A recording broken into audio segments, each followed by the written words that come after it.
বিসমিল্লাহির রহমানির রহিম। মাননীয় সভাপতি,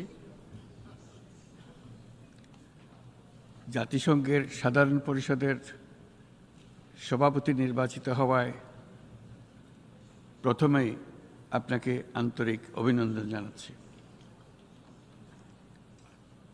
আমি আশ্বস্ত করছি যে আপনার এই দায়িত্ব পালনকালে বাংলাদেশ প্রতিনিধি দল আপনাকে পূর্ণাঙ্গ সহযোগিতা প্রদান করবে।